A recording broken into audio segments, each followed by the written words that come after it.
Brand new needles, brand new jets, brand new everything that has to do with jetting. Original sizes, dimensions. However, I'm not gonna use that kit's seals, O-rings and gaskets. I'm gonna use the ones from LiteTek, which I used before and I was very happy with them. Plus, they are the only ones who have seals for the shafts and everything. Every little O-ring and gasket you want for your carburetors, it's right there. So I'm gonna prefer that over something else. So we have brand new jets and the jet housing. First, the primary jet goes in. Some oil will be good. Now to see which one is the starter jet, which one is the full jet, you see which one has the bigger hole. This one has the bigger hole, and if I see correctly, that says 125, which is for the first cylinder. This one's 60. So the 60, that goes right here for the starter jet system. The full jet goes here. But before we put that, there is on the kit that, and that's supposed to go in between the jet housing and the main jet. Pretty tiny.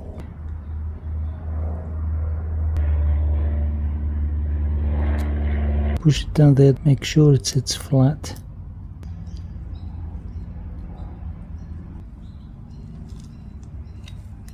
Just snug them. You don't have to kill them on tightening. Yep, that's tight. That gasket. JH001. There is only one way this can go. And with a flat screwdriver, try to push it into the groove points.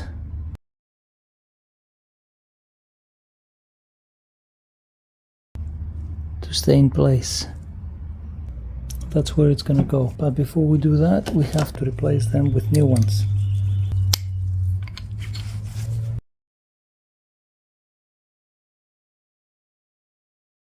We need to put a new O-ring here. Let's do that. And this is the O-ring, OR18.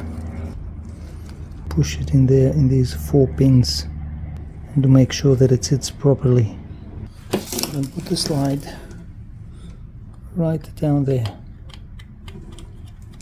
Make sure it goes through the hole. Make sure, don't forget to put the cavity bang thing and replace the O-ring. O-ring number 10 in the kit. That's for the cavity bang.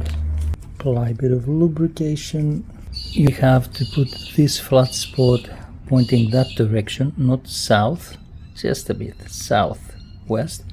But remember, you have one flat spot here and you have that tip over here. And as you can see, that little tip at the front and that flat spot at the back, this is how you have to align that. So they have to go in just like that. And yes, it's all the way in and it's in place. This is where that comes in. See that pin? It goes in that hole. Spacer and the nut.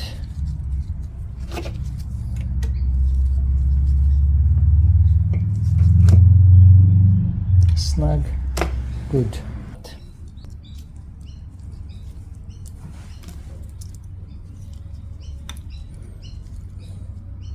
Still in good shape, but I'll put brand new. And this is O-ring number 2 that goes on the fuel supply line. Brand new needle. You slide it over.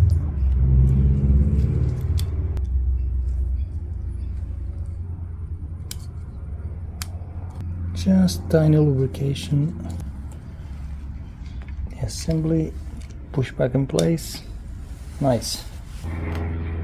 This one's next. I'm gonna remove the O-ring because it's absolutely squashed. And that's the O-ring number 5, which is with the washers in there.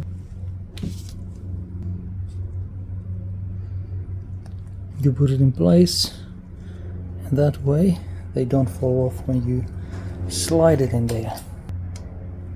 And if you've done carburetor adjustment, you know that you have to push it all the way in. Don't tight anything.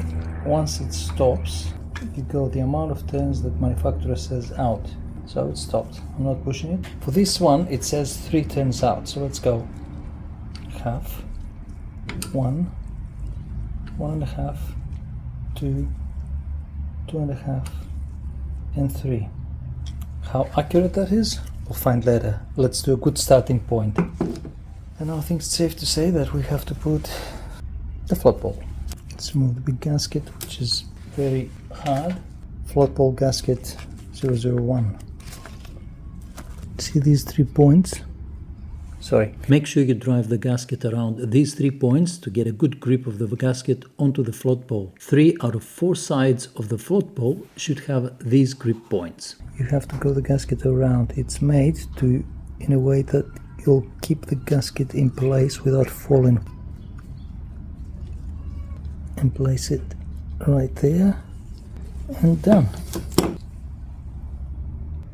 Tight, tight. Let's go on top. And you know what, I'll use the whole slide with brand new needles. Just put it in there, make sure it goes in the slide, and then make sure the needle goes in place. It's down there. Orange 001 is the one that goes in here. Spring onto the vacuum cap. And as I said, I'm putting Allen bolts in there. They don't seize the Phillips crossed head and they're easier to remove or to put back on. So let's do that to all other 3 carbs. Now in the kit there is the SC88 screws, which are 3 screws, 1, 2 in there and 3 here to adjust the carburetors. In my case, I don't find it's a good idea to put them on because I need a screwdriver with an Allen tip of 2.5. I don't have these tools, so I won't put them on. It's much easier for me with a screwdriver. However, if you wish and if you have that tool and you don't need to buy it, go ahead and replace them. Very nice. The next step is that we have to replace the seals of the choke plungers. These seals right in there. And we have all 4 of them, the seals, CS001. We pull that part and that part apart by pulling them away. 1, and now we have to do remove the seal from the actual plastic part, the anchors, and they're already cracked. With the help of a screwdriver, push it all in and it'll come out. Let's put a new seal in there, and it's always good to put some silicone paste, just a tiny bit right in here so we can slide it through the plastic with no dramas. It has to go like that. Push it in there with your fingers as hard as you can. Squash it if you have to with a screwdriver, just a little. Don't force it to cut it. And once you push it all the way in, it sits in place. Next thing, the piston, just push it all the way back through. Do that for all the rest of the 3. And now it's time to put these in here. How? Can you see that groove right there? That groovy part has to go on that little lump. That. This has to go like that in there. Slowly push them both in there on both ends until it sits right in place, and lift up the piston a couple of times so it can center into the hole. Nice. Let's do that for all 4 of them. 4th and last one, push it all the way down, and then after that a few times lift up the piston to make sure it goes in hole and it's not on the sides. It's a bit difficult to go, but sometimes it does. And that's it. Now let's put the lever. Once again, for the lever we need to make sure that there's good lubrication here. I put a bit of silicone paste here before, but I'm going to put just a bit more again, and a bit on the other side. And we need some, let's put the lever roughly in place to see which spots we're going to lubricate, because we have one spot here which that seal is going to go, this and this spot. So let's put a bit of lubricant in these two spots, just a tiny bit there as well. First we put that tiny part in there. This is why it's good to tilt. Yep. And then we put each one of these anchors, 1, 2, 3 and 4, into the piston, into the plungers. Try to make one of them and everything else should fall into place. So if I make it on that piston, everything else should be in place. Let's see if everything else is in place. Number 3 is in, number 2 in, number 1 is in. We're good on this side as well. Well done, that's it. And the last thing on the choke plungers is to put the guides in. You just slide them in and the anchors are gonna open up. The next thing I have to do is measure the fuel height. Now I connected that fuel tank with a line on the carburetors, and to simulate the angle of the carburetors I placed that screwdriver under there. I know this is not entirely accurate, but at least this is a beginning. I also placed these transparent tubes on the float bowls to see how the height is, and I compare it with that line over here. If you see closer, you can see how high you can get. It's 10.5 to 11.6 millimeters for my model, which is a 1995. Fortunately, I didn't have to adjust anything because it was correct, and then I closed all the screws to block all the drainage pipes. And after I remove all the tubes, I tried to put the carburetors onto the engine, and it takes quite a lot of try to push them into the hoses. Do not forget the mesh filter. Right there, and that, the fuel supply line all the way in, and then start the engine. So far I can't see any leaks or anything. It's running for about 1 minute.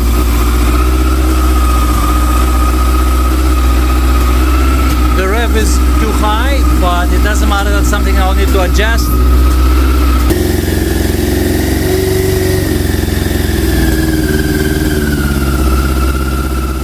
And I know that I have to, in order to adjust the butterflies of the carburetors, to synchronize them as they say, I have to put the vacuum tool. Now that requires to go underneath in each one of the necks of the carburetors and unscrew an Allen bolt that each one of them has, and it's really inconvenient. And then I have to attach and screw in the tubes of the vacuum tool and blah blah blah. I've done it once, it's not pleasant, trust me, it's really difficult. That's why I found a better solution that I use on my MG, that vacuum tool, and it works absolutely perfect, guys. So what I do, I put on each carburetor and I try to see what's the indication. We have to adjust first these two, and the screw for that is, that's the screw, but under that spring. And then the other screw is this one, that under that spring. And then after we adjust 3 and 4 and 1 and 2, we synchronize between 2 and 3 with that screw right here. You can see that very, very clearly. Quick pause for a while to show you where these screws for adjusting the carburetors are. This is between 1 and 2, and there's a similar one between 3 and 4, but this set of carburetors, which is the second pair that I have, doesn't have it. And this is between 2 and 3. So that's where the screws are as you look at the carburetors from above.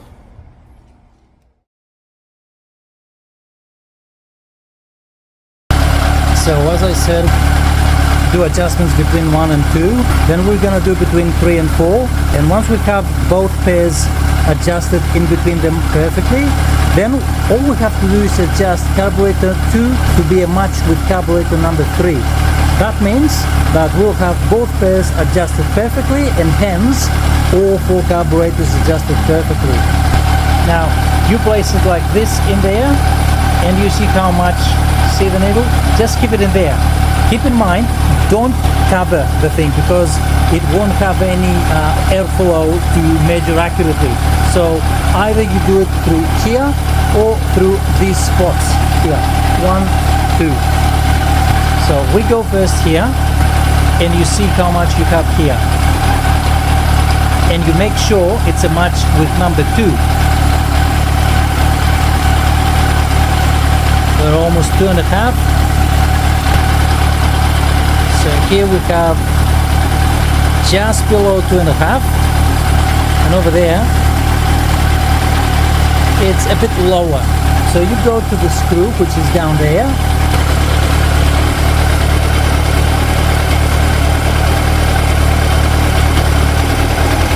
see, once I do the adjustment, carburetor number 1 is the one who's affected, not carburetor number 2. I screw back in, have to take it back to 2.5. It's too much. Have to take it to 2.5. Let's see if it's a match with the other one. A bit more. A match. Once we do that, then we rev once, twice abruptly to make sure that we're not pushing any of the shafts in an imbalanced way.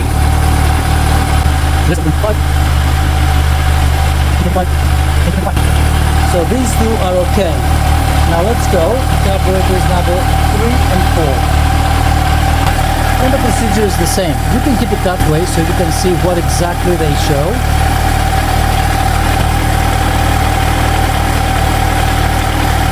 Just a bit less than 2.25, which now it's there. You have to wait a bit. Just a bit less so let me see what can I do with that.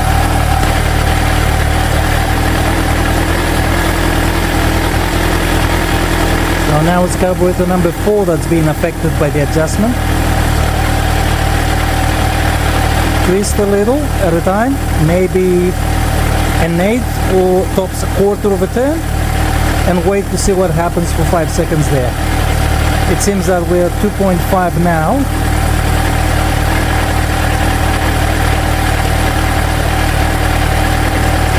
Just below 2.5 here.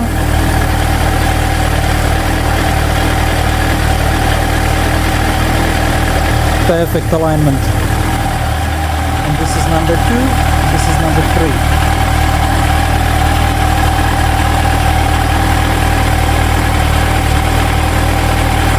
Just below 2.5 and just below 2.5, 2.5 and just below 2.5. So we'll do a minor adjustment here to adjust both pairs, and hence all 4 carburetors are perfectly adjusted.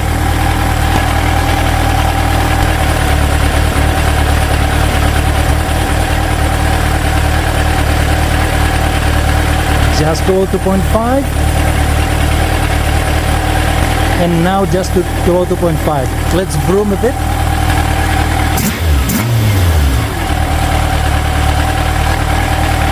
And measure again.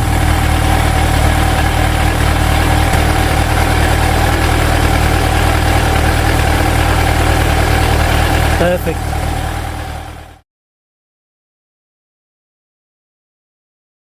An old school way to adjust the pilot screws goes like that. You start from the factory settings, which is 3 turns out for this motorcycle, and you start by turning them inwards, clockwise, until you see the idle drops. When it starts dropping, you stop right there. Then you start to unscrew until it goes up at the beginning, the idle speed, and then it's gonna start dropping. Once you start to unscrew from the drop point, make sure you measure how many turns out, because this is very crucial. You stop right there. So you measure how many turns out it took you to go from one point of dropping to the other point of dropping. If it was 2 turns out, you divide that, which is 1, and you turn the screw back in at 1 turn, so half of in between the 2 dropping points, and supposedly you have the best adjustment for that carburetor. And once you're done with that carburetor, you do the rest of them, but you haven't finished yet. Once you finish with all 4, you go once again for the same cycle for all carburetors to make a fine tuning, and believe me, in the end you'll have carburetors adjusted perfectly, responding amazing. The engine also is going to have better fuel consumption, and all of that is since we have the correct jetting and the correct needle position, which is a whole lot of a different story. And there we are, we have perfectly adjusted all 4 carburetors, and this is the best way I can suggest you guys without having that much drama and that much effort. Yes, an electronic vacuum gauge will be much more accurate, even an analog vacuum gauge will be much better. The good thing with the vacuum gauge is that you have all 4 at the same time together, and you can see what's happening on all 4 carburetors in real time. Well, with this one, this is the downside. You have to go one by one and compare. But having in mind that you have to go through a whole drama to remove the hoses for the attachments of the vacuum gauge to go in, and then disconnect them, put back the screws on and all that, on this motorcycle it's really difficult. If it was the 400 or 600, which I work with, it's much easier. If it's the 750, the YZF, it's so easy because they all have these hoses up here and you can connect all of them, so it's really easy. But for this specific motorcycle, that's the easiest way. Thanks for watching. I hope these 2 videos were very helpful for you. This was part 2. There is part 1 as well, how to disassemble the cabs. If you liked it, give it a like, leave a comment. What would you do better? What you wouldn't have to do? This was just a kind of a guide to show people how I'm doing things. Definitely, I'm not an expert, far from it. But this is how I deal with my motorcycles, and I don't have to pay someone else to do it for me and eventually realize that they didn't do a good job at all. If I have to do stupid things, I can do it myself. I don't have someone else to pay. Ride well, ride safe, keep yourselves and your family safe. See you in the next one.